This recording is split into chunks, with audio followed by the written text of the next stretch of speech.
السلام عليكم ورحمة الله وبركاته. بسم الله الرحمن الرحيم. الحمد لله نحمده ونستعينه ونستغفره ونعوذ بالله من شرور أنفسنا ومن سيئات أعمالنا. من يهده الله فلا مضل له ومن يضلله فلا هادي له، ونشهد أن لا إله إلا الله وحده لا شريك له، ونشهد أن سيدنا وسندنا وحبيبنا ومولانا محمدا عبده ورسوله، أرسله بالهدى ودين الحق ليظهره على الدين كله، وكفى بالله شهيدا. صلى الله تعالى عليه وعلى آله وأصحابه وبارك وسلم تسليما كثيرا كثيرا. أما بعد فأعوذ بالله من الشيطان الرجيم. بسم الله الرحمن الرحيم. إن الحكم إلا لله أمر ألا تعبدوا إلا إياه ذلك الدين القيم ولكن أكثر الناس لا يعلمون. آمنت بالله وصدق الله مولانا العلي العظيم، وبلغنا رسوله الكريم، ونحن على ذلك لمن الشاهدين والشاكرين، والحمد لله رب العالمين.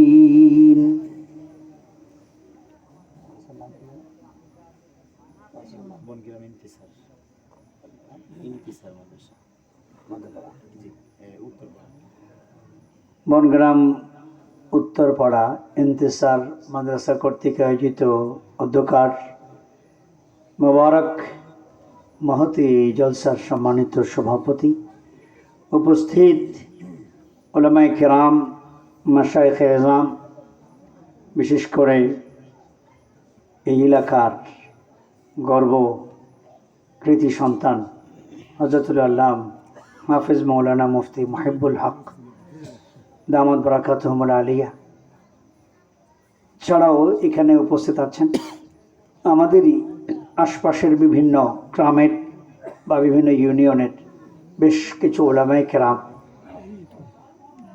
উপস্থিত আছেন।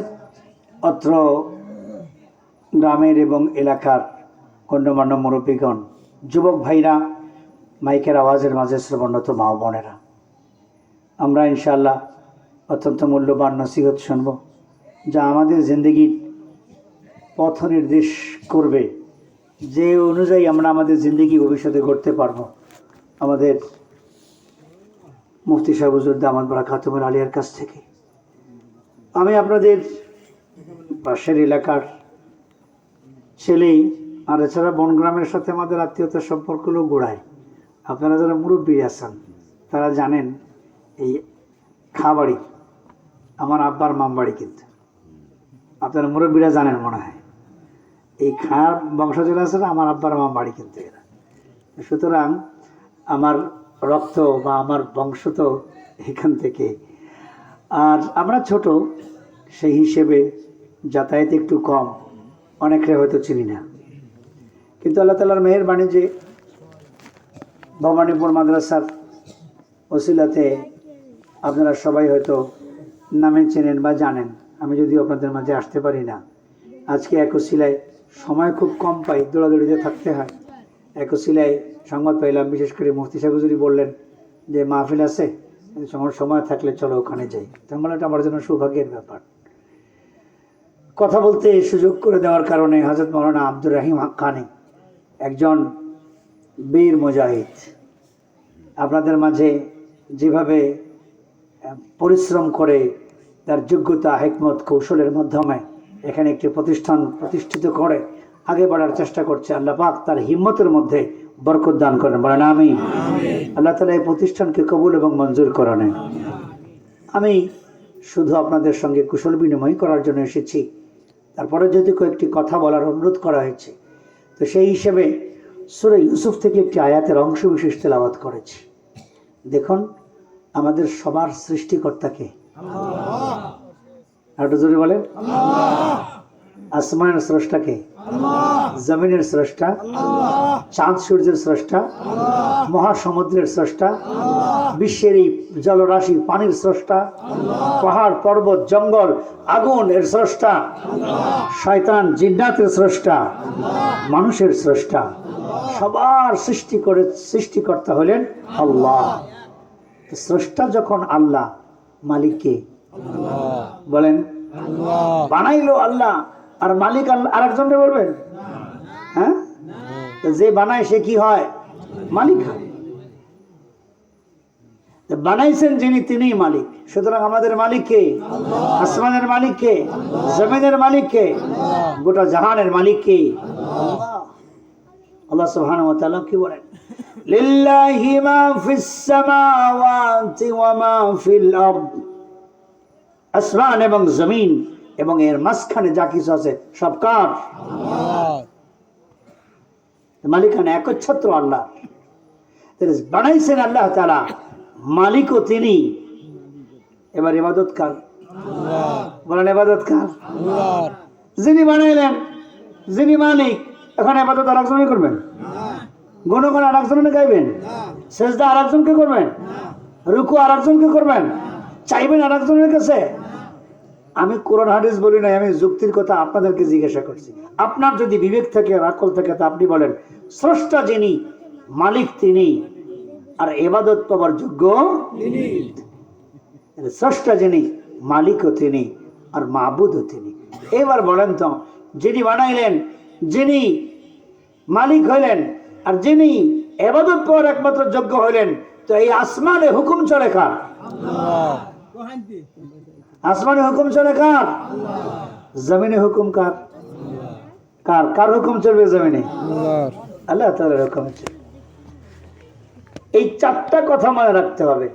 স্রষ্টা আল্লাহ, স্রষ্টা আল্লাহ, মালিক আল্লাহ, মাবুদ আল্লাহ, আসমান জমিন দাঁড়িয়ে আছে আল্লাহ তাআলার হুকুমে। বলেন তো আসমানে কয়টা খুঁটি আছে? হ্যাঁ, একটা খুঁটি আছে। رفع السماوات بغير عمد ترونها।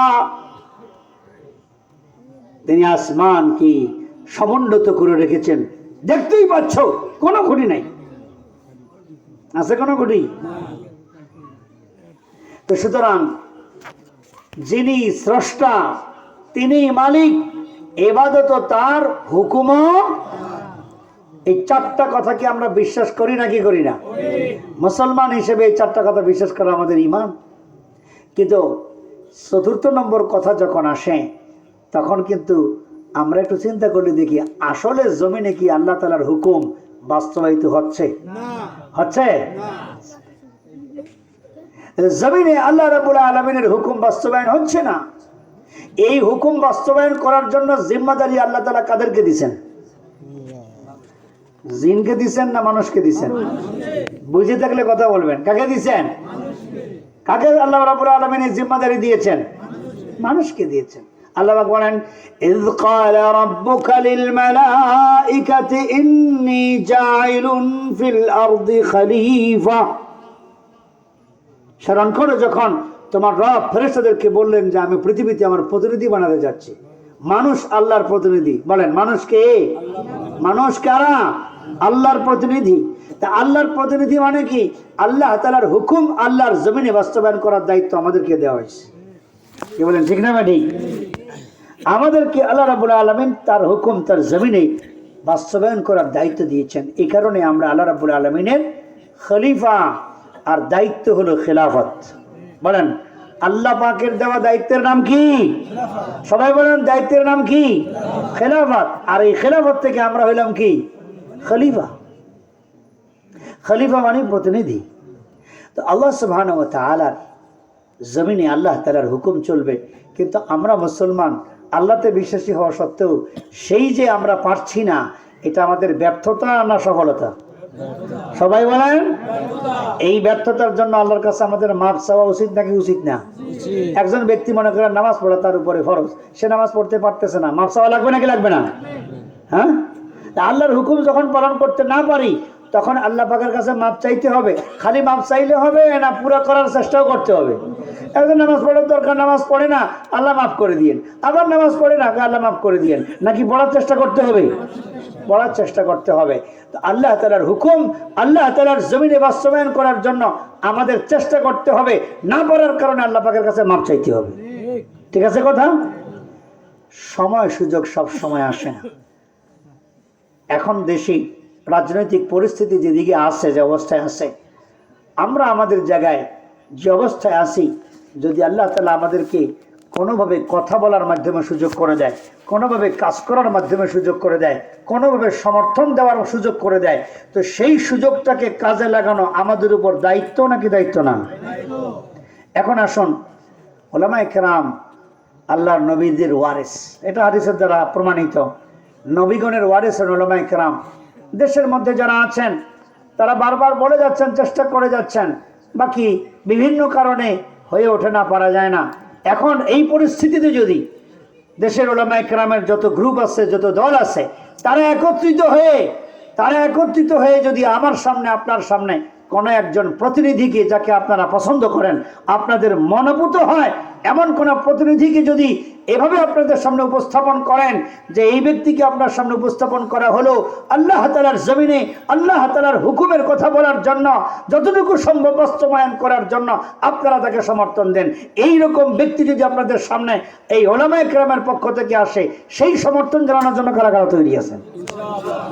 আল্লাহ পাক আমাদের সবাইকে কবুল করেন। এতটুকুন কথা শুধু আপনাদেরকে বললাম, এতটুকুন সদা, কারণ আমি একজন মুসলমান হিসেবে চারটা কথা দিয়ে আমি আপনাদেরকে শুরু করেছি। জমিন কার? মালিক কে? সৃষ্টিকর্তা কে? মাবুদ কে? হুকুম চলবে কার? সৃষ্টিকর্তা আল্লাহ, মালিক আল্লাহ, মাবুদ আল্লাহ, হুকুম চলবে কার? আল্লাহ। আর সেই হুকুম বাস্তবায়নের জিম্মাদারি আমাদের, ঠিক না ভাই? সেই হুকুম বাস্তবায়নের জিম্মাদারি কাদের? আমাদের। সেই জিম্মাদারি আদায় করার স্বার্থে সুযোগ যদি সামনে আসে, সেই সুযোগকে উলামায়ে কেরামের পরামর্শ মোতাবেক, আমরা সবাই তো আলেম না, সবাই সবটা বুঝবো না, উলামায়ে কেরাম আমাদেরকে দ্বীনের কথা বলে দিবেন, হ্যাঁ, ধর্মের কথা বলে দিবেন, রাহবারি করবেন। যে আমি যখন মসজিদে যাই তখন হুজুরকে জিজ্ঞাসা, হুজুর নামাজের মধ্যে আমার এই ভুল হয়েছে, এটা ঠিক, এটা কেমন ঠিক করবো? এইটা যদি জিজ্ঞাসা করি তাহলে আমার বাজারে কেনাবেচার মধ্যে ভুল হইলে সেটাও হুজুরকে জিজ্ঞাসা করা উচিত, ঠিক না? বা ঠিক? যদি তাই হয় তাহলে আমার ভোটের আমানত কোন জায়গায় দিব সেটাও কাকে জিজ্ঞাসা করা উচিত? এই যে আপনাদের মুফতি সাহেব, আপনাদের মুফতি সাহেব কিনা? কথা কয় না? আমাদের মুফতি সাহেব নাকি মুফতি সাহেব না? ভোটের কথাও তারা জিজ্ঞাসা করবেন। রাজি আছেন তো? কারা কারা রাজি আছেন হাত তুলেন। আল্লাহ পাক আমাদের সবাইকে তৌফিক দান করেন, আমিন। আমি আর কথা লম্ব করব না।